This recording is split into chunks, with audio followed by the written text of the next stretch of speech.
15ই August এবং 26শে জানুয়ারি এই দুটো দিনই ভারতীয়দের কাছে খুবই স্পেশাল। কারণটা আলাদা করে বলার কিছুই নেই, তবুও বলি। 15ই আগস্ট ভারত স্বাধীনতা পায়, আর 26শে জানুয়ারি প্রজাতন্ত্র দিবস হিসেবে ভারতের সংবিধানে ধার্য করা হয়। এই দুটো দিন দেশ জুড়ে ছোট বড় বুড়ো সকলেই দেশপ্রেমে মেতে ওঠে। ছোট থেকে আমরা জেনে এসেছি এই দুটি দিন পতাকা উত্তোলন করা হয়, তবে আজ যদি আমি আপনাদের জানাই এই দুটো দিন পতাকা উত্তোলন করা হয় না, তবে আপনারা কেউ কেউ অবাক হবেন, আবার কেউ কেউ আমাকে পাগল বলবেন। তবে আমি যেটা বলতে চাইছি তা আপনাদের সত্যি জানা দরকার, অবশ্যই যদি আপনি ভারতবাসী হন। এই দুটি দিনের মধ্যে একটি দিন পতাকা তোলা হলেও আর একটা দিন পতাকা তোলা হয় না।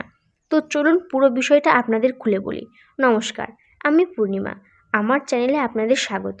এবার আসি আসল কথাতে। 26শে জানুয়ারি এবং 15ই আগস্ট এই দুটি দিন ভারতের ইতিহাসে অত্যন্ত গুরুত্বপূর্ণ। এই দুটি দিনই জাতীয় পতাকাকে সম্মান দেখিয়ে অনুষ্ঠান সূচনা করা হয়, কিন্তু জাতীয় পতাকাকে সম্মান দেখানোর পদ্ধতি দুটি আলাদা। দুটি পদ্ধতিকে একসঙ্গে উত্তোলন বলা হলেও স্বাধীনতা দিবসের দিন অর্থাৎ 15ই আগস্ট পতাকা নিচ থেকে ওপর পর্যন্ত তোলা হয়, আর প্রজাতন্ত্র দিবসের দিন অর্থাৎ 26শে জানুয়ারি পতাকা ওপরে বাঁধা থাকে, সেটি শুধুমাত্র ভাঁজ করা অবস্থায়।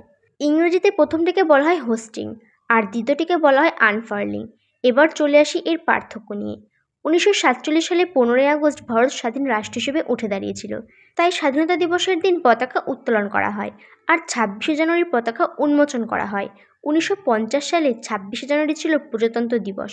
ততদিন ভারত স্বাধীন রাষ্ট্র হিসেবে আত্মপ্রকাশ করে গেছে, তাই জাতীয় পতাকা সেদিন ওপরে বাঁধাই ছিল, শুধু সেটিকে লেহরানো হয়, অর্থাৎ পতাকা বাঁধা অবস্থায় সেটিকে ওড়ানো হয়। আপনারা কি এই বিষয়টি জানতেন তা কমেন্টে জানান। এই রকম আরও ইনফরমেশন ভিডিও পেতে আমার এই ছোট চ্যানেলটিকে সাবস্ক্রাইব করে নিন।